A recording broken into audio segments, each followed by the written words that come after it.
Trust can be the most dangerous gamble in the Wild West. When Jake Morrison discovers his lifelong friend has secretly wagered their family ranch in a poker game that went horribly wrong, everything he believed about loyalty crumbles. Now, with loan sharks circling like vultures and only 48 hours to save generations of legacy, Jake must choose between friendship and survival. Some debts can't be paid with money. They demand blood, sweat, and the courage to face the truth about those we love most. The morning sun cast long shadows across the Morrison ranch as Jake adjusted his worn leather gloves and surveyed the sprawling property that had belonged to his family for 3 generations. The 2,000-acre spread in Montana's Big Sky country was more than land. It was his identity, his heritage, and his future. Cattle grazed peacefully in the distance, while the familiar sounds of ranch life filled the air. Horses neighing, water troughs overflowing, and the distant hum of machinery. Jake had built this operation alongside his childhood friend and business partner, Tommy Reeves. They'd grown up together, shared dreams of expanding the ranch, and weathered every storm that came their way. Tommy handled the books while Jake managed the day-to-day operations. A partnership that had worked seamlessly for 15 years. But lately, something felt different. Tommy had become distant, avoiding eye contact during their morning coffee sessions and making excuses to skip their weekly planning meetings. When Jake asked about the ranch's finances, Tommy would wave him off with vague assurances that everything was under control.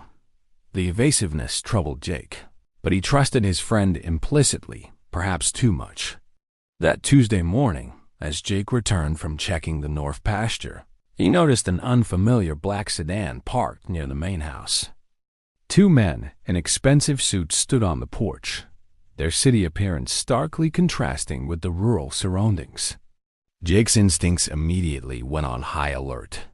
In his experience, men dressed like that rarely brought good news to ranching folk. As he approached, he could hear raised voices through the screen door. Tommy's voice was pleading, desperate, a tone Jake had never heard from his confident friend before. The words that drifted out made Jake's blood run cold. "I need more time," Tommy was saying. "The ranch is good for it, I swear. Just give me another week." Jake froze, his hand halfway to the door handle. Ranch? What did the ranch have to do with anything? His heart pounded as fragments of conversation reached him, mentions of debts, interest rates, and consequences that made his stomach churn. These weren't bankers or creditors discussing a routine loan. The menace in their voices suggested something far more dangerous. When the men finally left, driving away in their sedan with a cloud of dust, Jake waited several minutes before entering the house. He found Tommy slumped at the kitchen table, his head in his hands, looking like a man who'd aged 10 years in 10 minutes. The sight of his friend's despair confirmed Jake's worst fears, whatever was happening. It was serious enough to break the strongest man he knew. Jake poured 2 cups of coffee and sat across from Tommy, studying his friend's haggard appearance. Tommy's usual neat appearance was disheveled, his shirt wrinkled, and his hands shaking slightly as he reached for the mug. The silence stretched between them, heavy with unspoken truths and growing dread. "Tommy," Jake said quietly, "I heard voices, saw those men. What's going on?" Tommy's eyes darted everywhere except toward Jake's face. "Nothing you need to worry about, partner. Just some business matters I'm handling." But his voice cracked on the word handling, betraying the lie. Jake leaned forward. "Business matters that involve our ranch? Tommy, I heard them mention the property. This is my home, my family's legacy. If something's wrong, I have a right to know." The words hung in the air like a challenge. Tommy's composure finally cracked, and tears began streaming down his weather-beaten cheeks. "I never meant for it to go this far, Jake. It started small, just a friendly poker game with some businessmen in Billings. I was winning, feeling confident. The stakes kept getting higher, and I thought I could win it all back." Jake's stomach dropped. "Win what back?" "Tommy, what did you lose?" At first, just some cash. Our operating budget for the quarter. But then I started chasing losses, trying to make up for what was gone. They said the ranch could serve as collateral for a loan to get back in the game. I never thought I'd actually lose it. The revelation hit Jake like a physical blow. Their ranch, his family's ranch, had been used as a gambling chip in games he'd never even known existed. "How much?" he whispered. "300,000, Tommy choked out. "The loan sharks who fronted me the money aren't the patient type. They want their money in 48 hours, or they're taking the ranch. They have the paperwork, Jake. It's all legal." I signed everything. Jake stood abruptly, pacing to the window, overlooking the land his grandfather had purchased with his life savings. Generations of Morrisons had worked this soil, raised families here, built something lasting and meaningful.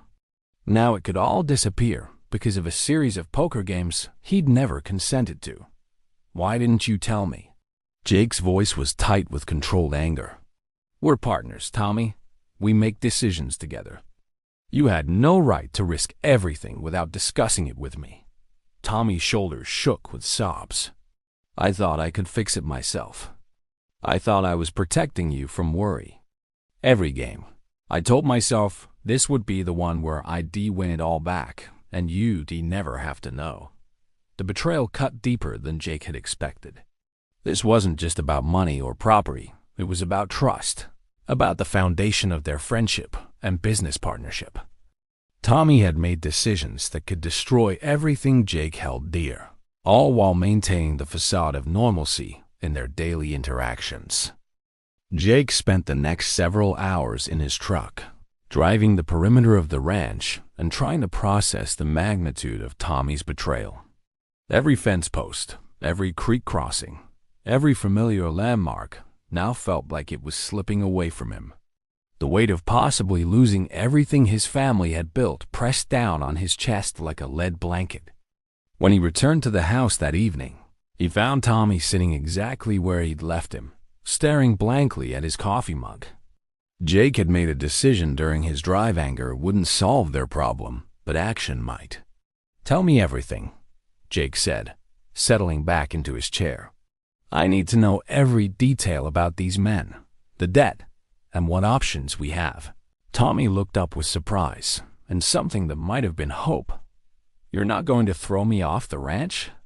"Not yet," Jake replied grimly. "But if we're going to save this place, I need the complete truth. No more lies, no more protecting me from reality." Tommy nodded and began recounting the full story.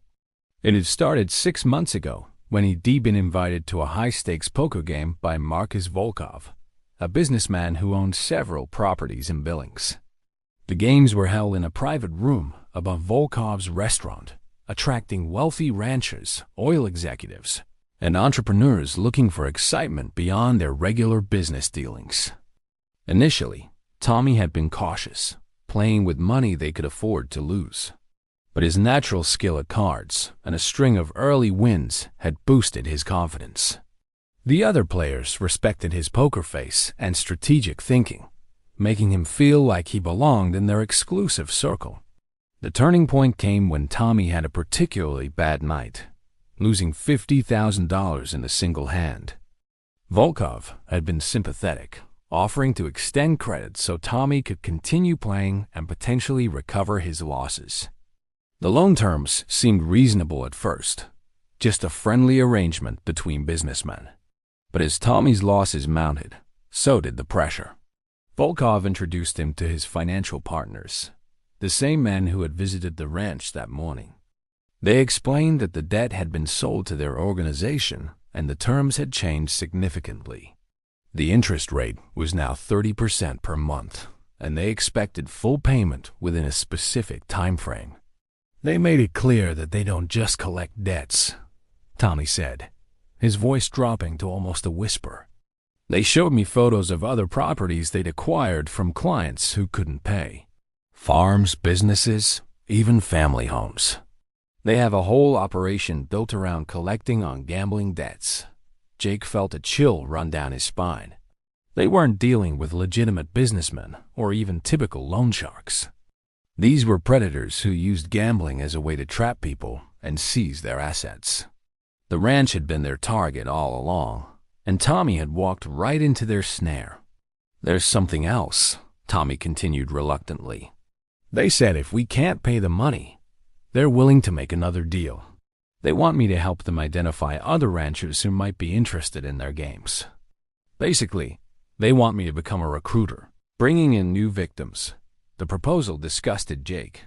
Not only had Tommy lost their ranch, but now these criminals wanted to turn him into an accomplice in destroying other families' livelihoods. It was a devil's bargain that would compromise whatever integrity Tommy had left. Jake spent the night researching Marcus Volkov and his associates, using every resource he could find online. What he discovered painted a picture of a sophisticated criminal organization that used legitimate businesses as fronts for illegal gambling operations and predatory lending schemes. Volkov owned restaurants, nightclubs, and real estate developments across 3 states, all of which served as meeting points for his various criminal enterprises. The poker games were just one part of a larger operation that included money laundering, extortion, and asset seizure schemes targeting rural property owners.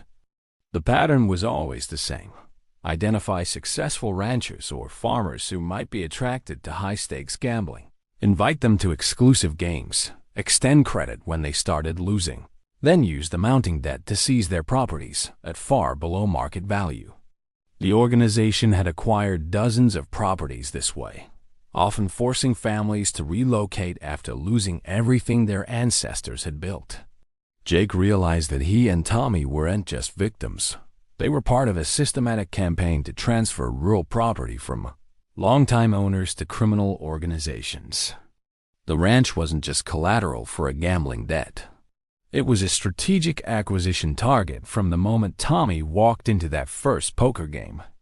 Armed with this knowledge, Jake began formulating a plan. He couldn't raise $300,000 in 48 hours through conventional means, and he refused to let Tommy become a recruiter for these predators. But he could potentially expose their operation to law enforcement, though doing so would require evidence and testimony that might put both of them in danger. Jake contacted Sheriff Maria Santos, who had grown up in the county and understood the importance of protecting local ranching families from outside threats. When he explained the situation, her response was immediate and forceful. "We've been investigating Volkov's organization for months," she told Jake during their confidential meeting at the diner in town. "But we need someone on the inside who can provide evidence of their criminal activities. Most victims are too scared or too ashamed to come forward." Jake felt a glimmer of hope for the first time since learning about Tommy's betrayal. "What would we need to do?" "Tommy would need to wear a wire to his next meeting with them," Sheriff Santos explained. "If we can record them making explicit threats or admitting to their illegal activities, we can move forward with arrests and asset seizure proceedings." The plan was dangerous but potentially effective. If successful, it could not only save the ranch but also shut down an operation that was destroying rural communities across the region. However, it would require Tommy to face the very men who had threatened him while secretly recording their conversation. When Jake presented the plan to Tommy, his friend's initial reaction was pure terror. "Jake, these aren't the kind of people you cross and live to tell about it. If they discover I'm recording them, we're both dead men." But as they discussed the alternatives, losing the ranch, becoming criminals themselves, or running away and starting over with nothing, Tommy began to see that cooperation with law enforcement was their only real option for redemption. The next morning, Sheriff Santos arrived at the ranch before dawn with recording equipment and a detailed plan for documenting Volkov as criminal operation. Tommy would wear a small digital recorder and a backup transmitter that would allow law enforcement to monitor the conversation in real time from a surveillance vehicle parked nearby. The meeting with Volkov's men was scheduled for 2 p.m. at a truck stop halfway between the ranch and Billings. It was neutral ground where they could discuss payment arrangements or alternative agreements without drawing attention from other ranchers who might recognize Tommy in town. Jake insisted on accompanying Tommy to the meeting, despite Sheriff Santos's concerns about safety. "He's my partner," Jake said firmly. "Whatever happens, we face it together. I'm not letting him go in there alone." The hours leading up to the meeting passed slowly, with both men checking and rechecking the recording equipment while rehearsing various scenarios. Tommy practiced acting naturally while trying to elicit incriminating statements, while Jake positioned himself where he could intervene if the situation became dangerous. When they arrived at the truck stop, Volkov's black sedan was already waiting in the parking lot. The same two men from yesterday's visit emerged from the car, their expressions grim and businesslike. Jake remained in his truck with the engine running, ready to respond if needed. Tommy approached the men with carefully controlled nervousness that masked his terror. The recording equipment was working perfectly, transmitting every word to both Jake's receiver and the sheriff's surveillance team positioned a quarter-mile away. "So, Reeves," the taller man said without preamble, "do you have our money, or are we moving forward with property seizure?" Tommy took a deep breath. "I need to understand the process. How exactly does the property transfer work? And what happens if I can't make other ranchers interested in your games?" The question was perfect bait, designed to make the men explain their illegal activities in detail. The shorter man smiled coldly. "It's simple. Your buddy Morrison signed papers making the ranch collateral for your debt. When you default, which you will, we file paperwork transferring ownership to one of our shell companies. Clean and legal, at least on paper. And the recruitment?" Tommy pressed, his voice steadier than Jake had expected. "You introduce us to other ranchers with valuable property. Men who might enjoy some excitement and have the assets to make losing worthwhile for us. Think of it as a commission job. You bring us targets, we make them opportunities. Everyone wins except the marks." The admission was exactly what Sheriff Santos needed. The men were openly discussing their scheme to defraud property owners through rigged gambling and predatory lending. But they weren't finished revealing the extent of their criminal organization. "Of course," the taller man continued, "if you decide not to cooperate with our recruitment program, we have other ways of encouraging participation. Property seizure is just the beginning. People who don't play along tend to have accidents, equipment failures, structural fires, that sort of thing." Jake's blood ran cold. They weren't just thieves. They were terrorists who used violence and intimidation to force compliance with their demands. The recording equipment was capturing everything, building a case that would not only save the ranch but potentially put these criminals away for decades. The recording session concluded with the criminals giving Tommy exactly 24 hours to either produce the money or begin recruiting other ranchers for their operation.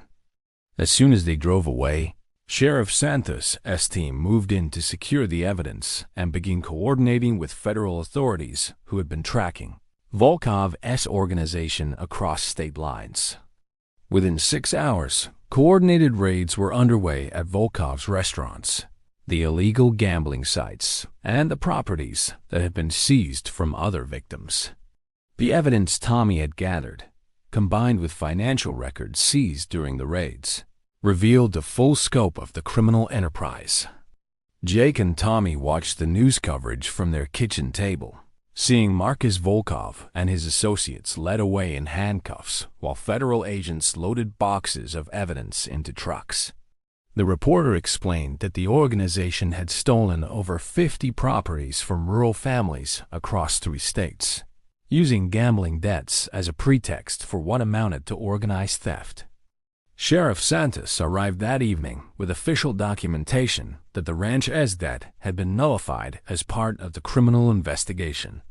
Since the loan had been made as part of an illegal enterprise, the courts had voided all associated contracts and liens.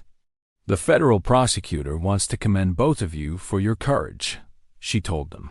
"Your testimony and evidence will help convict these criminals and hopefully recover assets for their other victims." But saving the ranch was only part of the healing process. Jake and Tommy still had to rebuild their partnership and their trust in each other. The betrayal couldn't be undone, but it could potentially be forgiven through honest work and time. Tommy had already begun making amends by proposing changes to their business structure that would require both partners' signatures on any financial decisions above a certain threshold. He also voluntarily entered counseling for gambling addiction, recognizing that his problem hadn't disappeared just because the immediate crisis was resolved. For Jake, forgiveness came gradually as he watched his friend take responsibility for his actions and work to rebuild what had been damaged. The ranch was saved, but more importantly, they had learned that some mistakes can be overcome through courage, honesty, and the willingness to face consequences together. Months later, as they sat on the porch watching the sunset over land that would remain in the Morrison family, Jake reflected on how close they had come to losing everything. The experience had taught them both that trust, once broken, could be rebuilt, but only through actions that demonstrated genuine change and commitment to something larger than themselves. The ranch endured, stronger for having survived the crisis, and their friendship had been tested in the fire and emerged tempered with hard-earned wisdom about loyalty, responsibility, and the true cost of betrayal.